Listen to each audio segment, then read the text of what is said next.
Hey guys, welcome to 2.7, Derivatives and Rates of Change.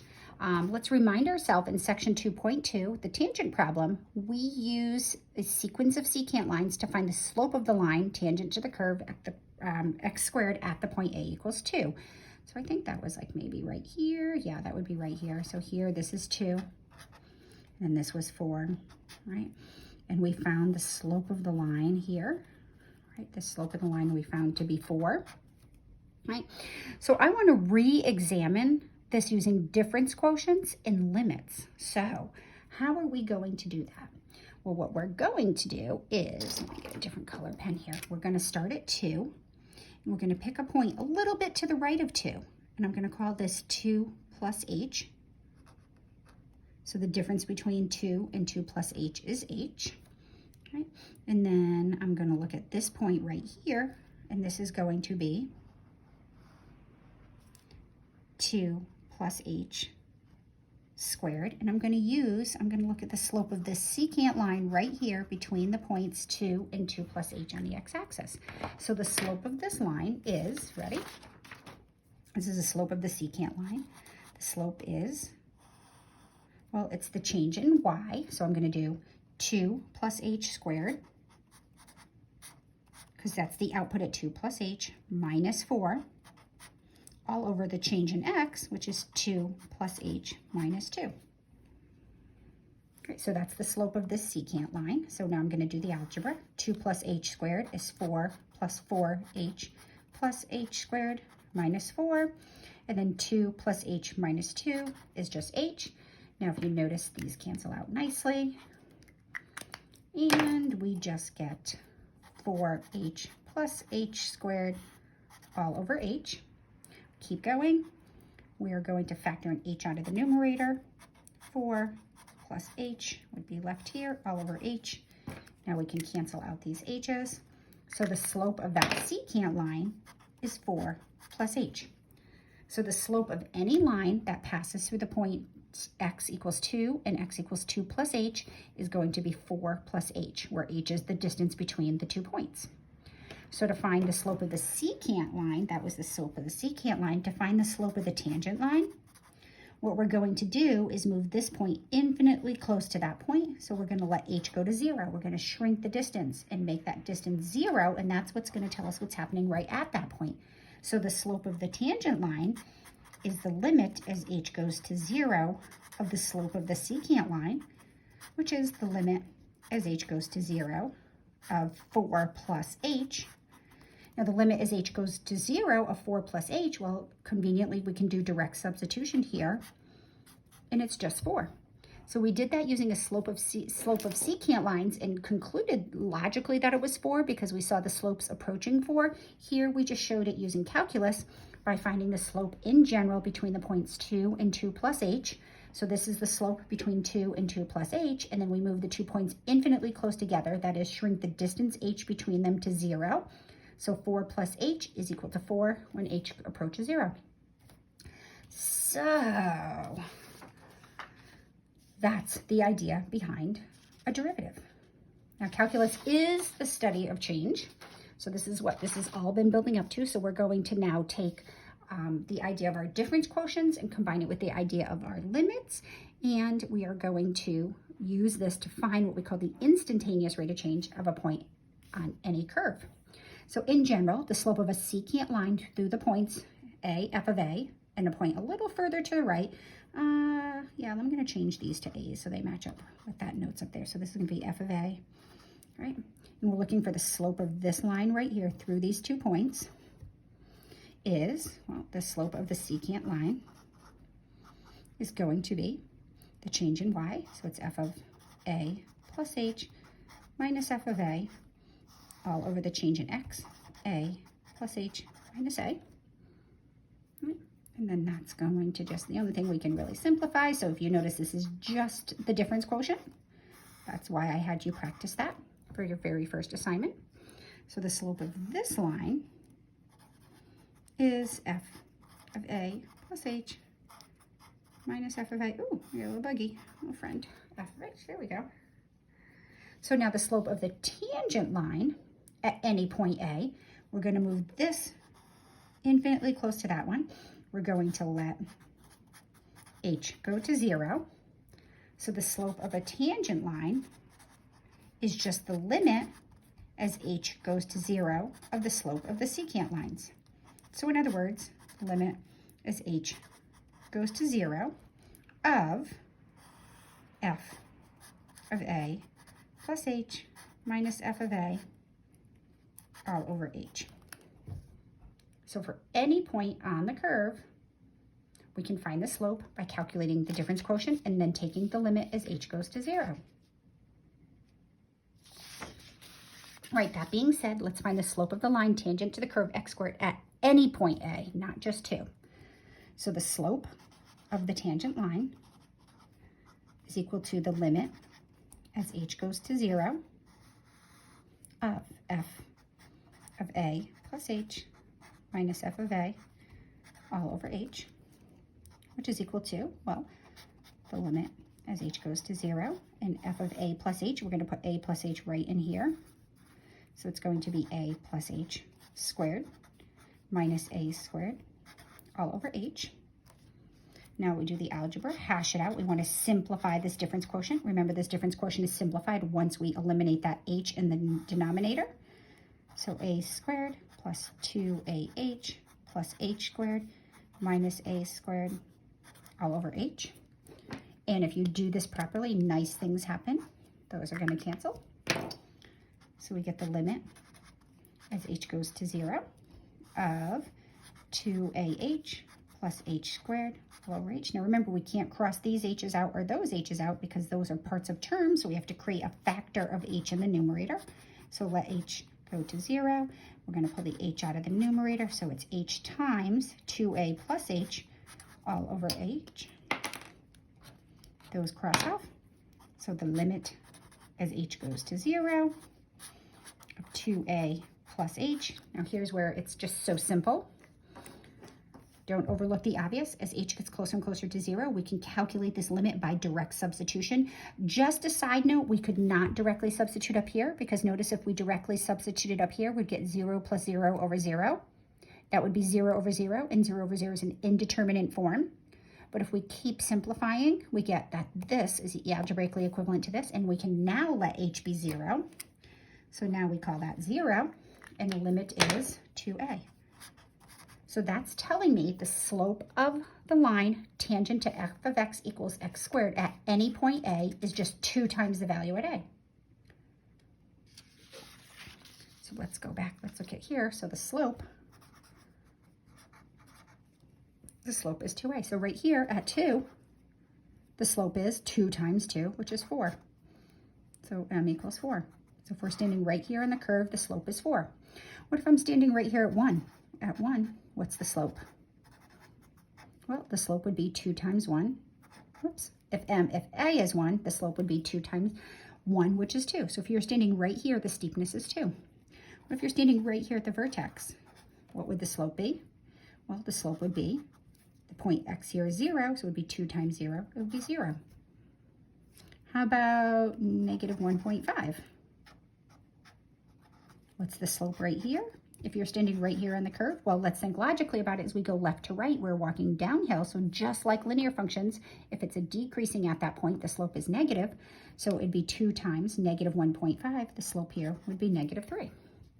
So now we can find the slope at any point, f of x equals x squared, because we know the slope at any point is just 2 times the x coordinate of that point. All right, so let's try it with another function. Let's look at the function the square root of x. Let's find the slope of the line tangent to f of x at any point, a greater than 0. It has to be defined, okay? So how steep is it here if we're standing at 5? How steep is it if we're standing at 2? How steep is it if we're standing at 9? Well, we're going to use our difference quotient. The slope of the line tangent to this curve at any point is, the slope tangent is going to be the limit as h goes to 0 of f of a plus h minus f of a all over h, which is the limit as h goes to 0 of the square root of a plus h minus the square root of a all over h. Right, so now here's where you have to remember that trick, because if we just substituted h being 0, we would get a plus 0, which is just a. So we'd have the square root of a minus the square root of a over 0, so we'd get 0 over 0. So remember, we have to simplify this difference quotient, and it's simplified when we eliminate this h. So here's the trick. Here we have a difference quotient, and we have a difference of radicals in the numerator. So the trick here is to multiply the top and the bottom by the conjugate of the expression that contains the radicals. So I'm going to multiply the top and the bottom of this by the square root of a plus h plus a, square root of a, over the square root of a plus h plus the square root of a.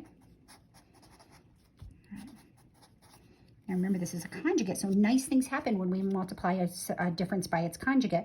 We take the product of the square root of a plus h times the square root of a plus h, which is just a plus h. A radical times itself, the radicals cancel. The inners and the outers cancel, and then it's going to just be minus a. Now remember, I said don't distribute denominators. Let's just leave that h times the square root of a plus h plus the square root of a. And then if we notice we do things correctly, nice things happen.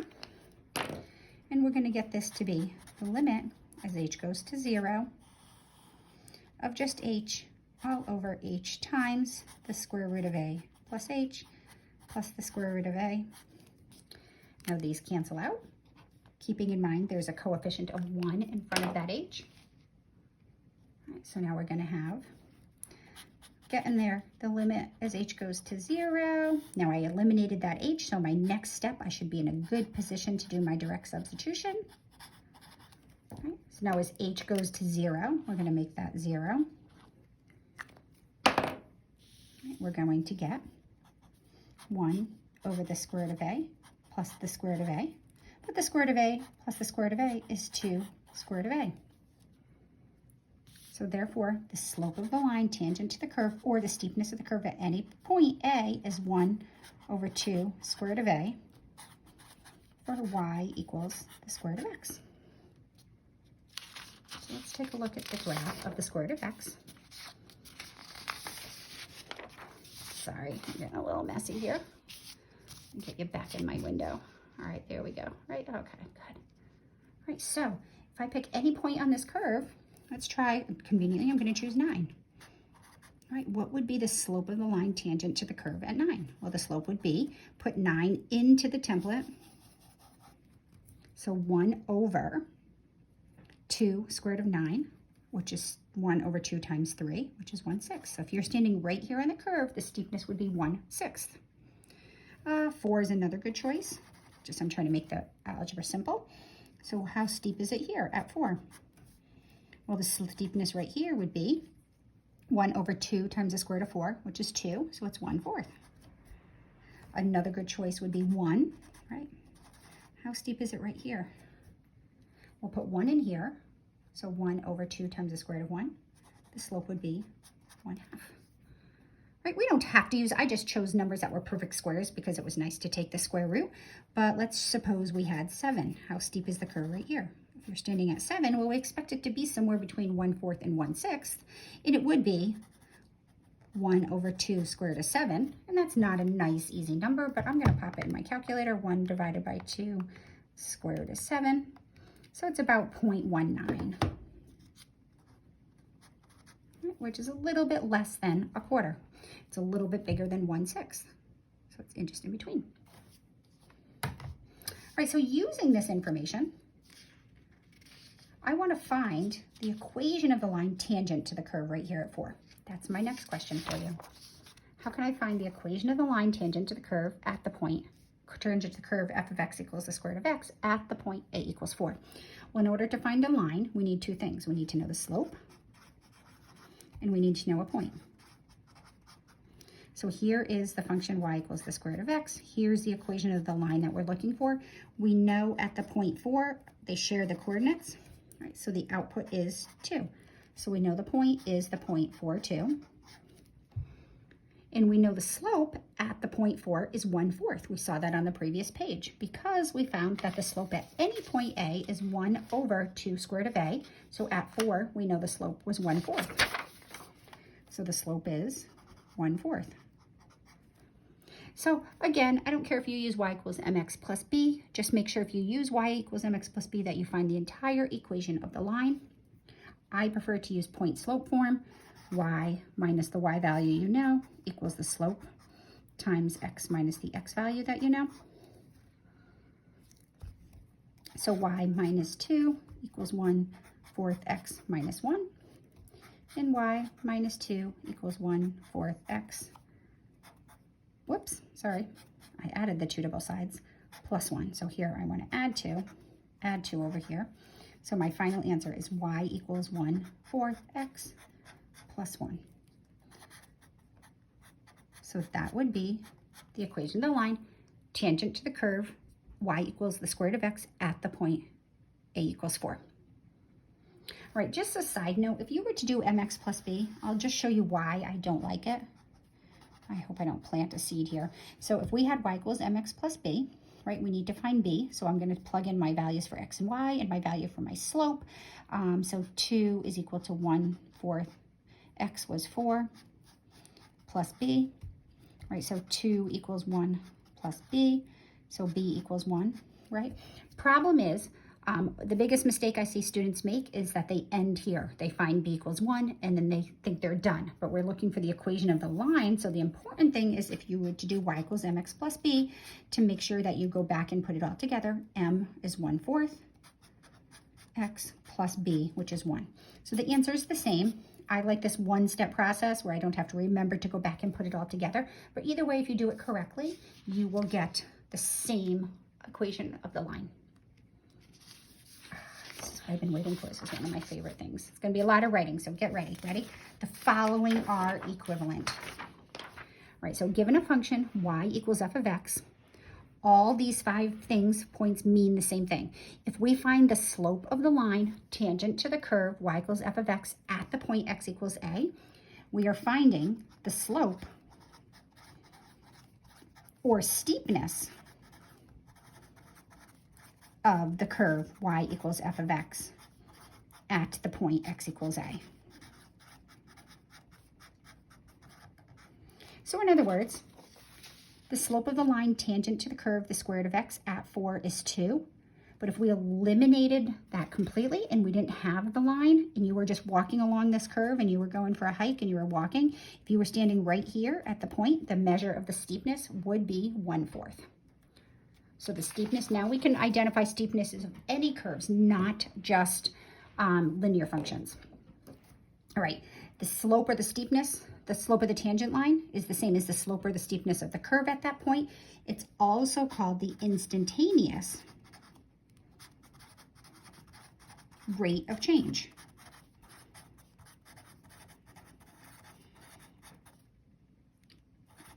Of f of x at the point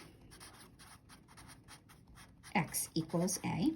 So remember, the average rate of change was just the slope of the line through 2 points. The instantaneous rate of change is how the function is behaving exactly at 1 point. I kind of like to use the analogy, like I have friends that live in upstate New York, so occasionally I drive to Rochester. It is 360 miles. So if I drive 360 miles, it takes me 6 hours. My average speed was 60 miles an hour. So if I drive 360 miles in 6 hours, my average velocity or my average rate of change was 60 miles an hour. But as I passed that police car, I hope to God that I was only going about 60 miles an hour and I wasn't going 80 miles an hour. So at an instant in time, like as I go through a toll booth or as I pass a police car, that would be measuring my instantaneous rate of change, like when you get nailed with a radar. All right, so the slope of the line tangent to the curve of a function at a point is the same as the steepness of the curve at a point, which is equivalent to the instantaneous rate of change of a curve at a single point. This is also called the derivative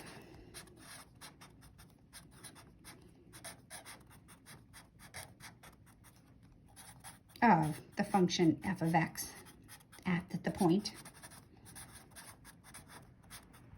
x equals a. So the derivative is just the steepness of the curve at the point. which is the instantaneous rate of change of the curve at the point, which is equivalent to the line tangent to the curve at the point.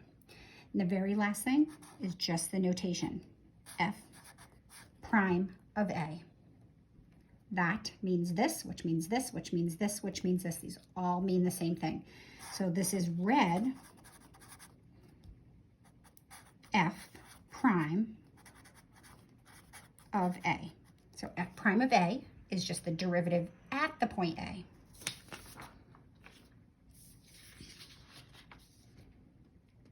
Okay. All right, so for f of x equals the square root of x at a equals 4, we can say the slope of the line tangent to f of x equals the square root of x at a equals 4 is 1/4. We can say the steepness or the slope of f of x equals the square root of x at a equals 4 is 1/4. We can say the instantaneous rate of change, IROC, instantaneous rate of change of f of x at a equals 4 is 1/4. We can say the derivative of f of x equals the square root of x at a equals 4 is 1/4. Now, rarely to never am I going to write this. What I will write is f prime of 4 equals 1/4. So that's my favorite, because by writing that, I mean these other 4 things.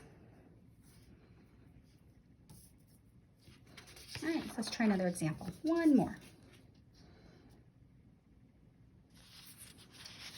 Let's find f prime of a, that is the derivative of the function f of x equals 1/x at any point a. I should just side note for formality, a cannot be 0, because the function is not defined at 0, so we cannot define the steepness at 0. Right? So f prime of a is the slope of the line tangent to the curve, which is just the limit as h goes to 0 of f of a plus h minus f of a all over h, which is the limit as h goes to 0. Well, f of a plus h, right, wherever we see that dot, we're going to put a plus h, so it's 1 over a plus h minus 1 over a all over h. All right, so now here's where our algebra skills come in, and hopefully you got somewhat comfortable with this when you did the difference quotient worksheets and problems. Remember, you can always Google difference quotient problems for more practice. So when we're remember, we got to get rid of this h. Now, we can't just simply cross those off. That wouldn't work. We would get the incorrect answer. So in order to simplify this or change the form, the trick is when you have fractions inside of fractions is to multiply the entire numerator and the entire denominator by what I call the baby denominators. I know it's corny, but it helps remember. It helps you remember. So here's the denominator of the big fraction, and here are my baby denominators. So I'm going to multiply the top and the bottom by a plus h and a. Now, whatever we multiply the top by, we have to multiply the bottom by to maintain the balance. Right, so now the whole point in doing this is we're going to get rid of those little denominators in the numerator. So I'm going to take this a plus h and this a, this whole thing, I'm going to multiply by this guy, and the a plus h's cancel out, and we're just left with a in this first product. And from that, I'm going to subtract, well, this times this, the a's are going to cancel, and I'm going to be subtracting a plus h. You have to be really careful because I'm subtracting this whole piece, so that parentheses are essential. Now remember, in the denominator, do not distribute denominators. All right, so now let's do the algebra. Let's get rid of those parentheses in the numerator. A minus h, leaving the denominator distributed. Or factored, we're not distributing it.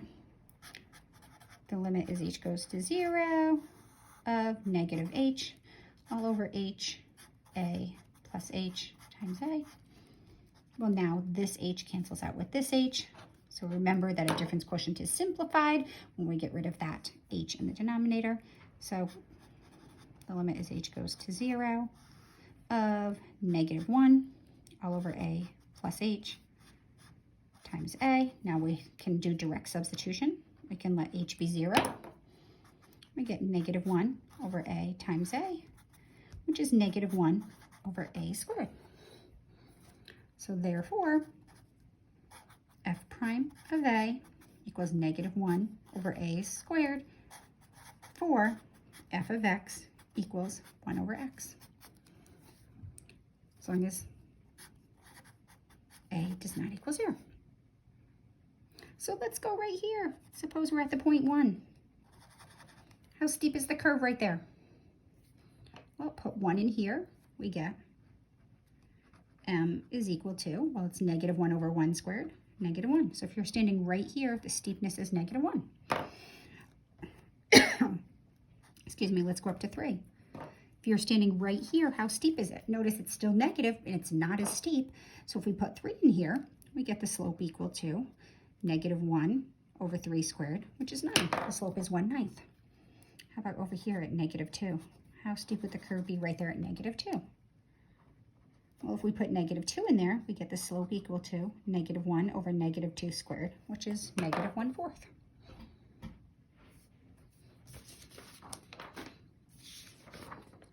All right, guys, have fun with this. See ya in 2.8.